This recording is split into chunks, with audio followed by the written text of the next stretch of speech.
안녕하세요. 이혼 상담사 엄마와 이혼 전문 변호사 아들이 함께하는 모자 상담의 윤슬입니다.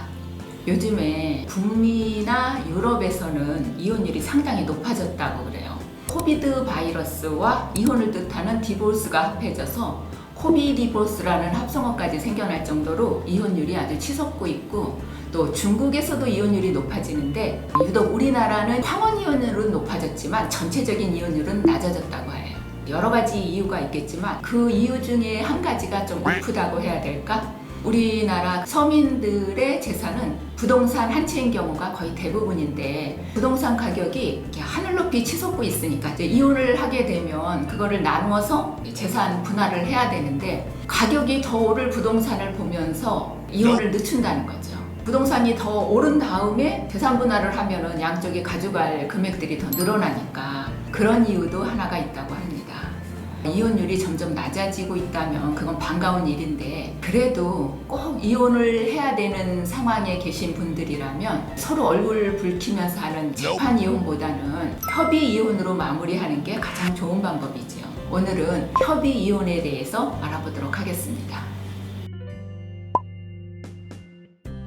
우선 두 분이 이혼을 하기로 합의를 봤다. 협의 이혼 의사 확인 신청서, 그거를 부부가 꼭 함께 같이 가서 내야 합니다. 협의 이혼 의사 확인 신청서는 법원의 접수 창구에 가면 있어요. 본적이나 아니면은 주소지를 관할하는 가정법원에 제출하면 됩니다. 내 주소지를 관할하는 가정법원이 어디 있는지 모른다 하면은 인터넷에서 관할법원 찾기 검색을 하시면 거기에 주소를 쓰는欄이 나와요. 본인 주소를 쓰면은 내 주소지를 관할하는 법원이 어딘지 나오거든요. 그 법원에 제출을 하시면 됩니다.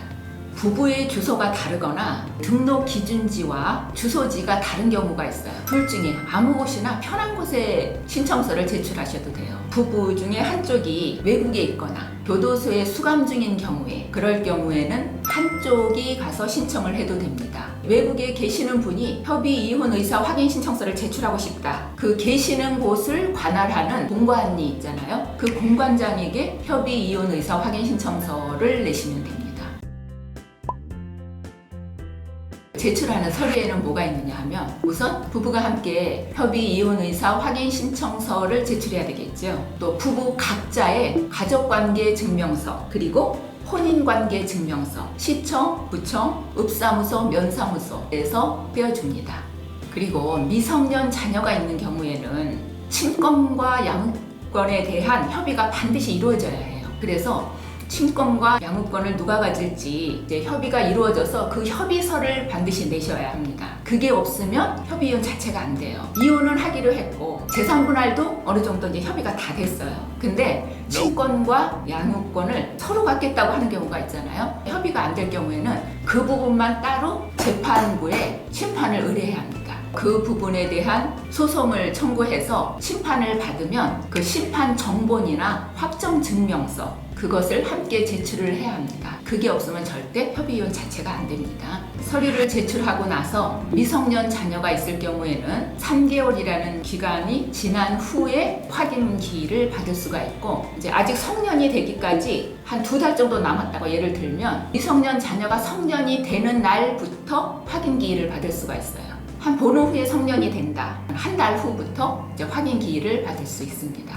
확인 기일을 받으면 그날 부부가 반드시 함께 출석을 해야 합니다. 법원에서 두 사람이 이혼할 의사가 확실하다는 확인을 법원에서 받아야 합니다. 그 사이에 마음이 한쪽이 변하면은 협의이혼 자체는 이루어질 수 없는 거니까 그 부부가 함께 가서 확인을 꼭 받아야 합니다.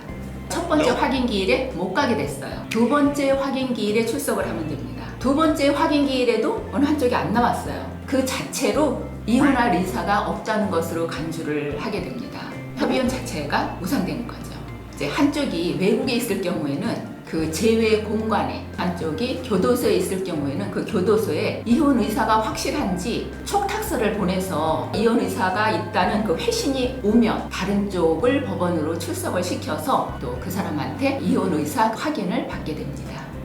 그렇게 부부 모두에게 이혼 의사가 확실하다 확인을 받게 되면 법원에서 확인서 등본을 한 통씩, 각자한테 확인서 등본을 한 통씩 교부해 줍니다. 이혼 의사 확인서 등본을 받게 되면 그로부터 3개월 이내에 어느 한쪽이라도 시청, 구청, 또 읍사무소, 면사무소 이런 데 가서 신고를 해야 됩니다. 동사무소에서는 안 돼요. 이혼 신고를 하면서 이제 제출할 서류로는 그 법원에서 받은 이혼 그 확인서 등본 한 통이랑 이혼 신고서 그리고 그 본인의 주민등록증하고 도장 이렇게 해서 신고를 하면 되는데 법원에서 이혼 의사 확인서를 받았더라도 본인들이 직접 가서 신고를 하지 않으면 그 성립이 되지 않습니다. 신고를 하러 갈 때는 부부가 같이 가지 않아도 돼요. 어느 한쪽만 신고를 하면 됩니다. 이런 경우도 있어요. 각자 받았는데 서로 상대방이 하겠지, 저 사람이 하겠지, 그리고 둘 다 안 하고 그냥 3개월이 지났어요. 그러면 그거는 무효가 됩니다. 또 어떤 경우에는 확인서 등본을 각자 법원에서 받았는데 한쪽이 마음이 하고 싶지 않은 거예요, 이혼을. 그러면 그 사람이 그걸 받았어도 바로 이혼 철회 신고를 하면 돼요. 철회 신고를 먼저 하면은 이 협의 이혼 자체가 성립이 되지 않습니다. 법원에서 이혼 확인 신고서를 받았더라도 반드시 본인들이 가서 신고를 해야 된다는 거예요. 근데 처음에 그 협의 이혼할 마음이 있다 그러고 신청을 할 때는 반드시 이렇게 주소지 관할하는 곳에 가서 신고를 해야 되는데 다 끝난 다음에는 법원에서 확인서를 받은 다음에는 주소지 관할에 가서 하지 않아도 됩니다. 그 근처에 가까운 곳에 가서 그 신고를 해도 됩니다. 오늘은 협의 이혼에 대해서 알아보았는데 여러분께 도움이 되었으면 좋겠습니다. 그럼 다음 주에 다시 뵙도록 하겠습니다. 감사합니다.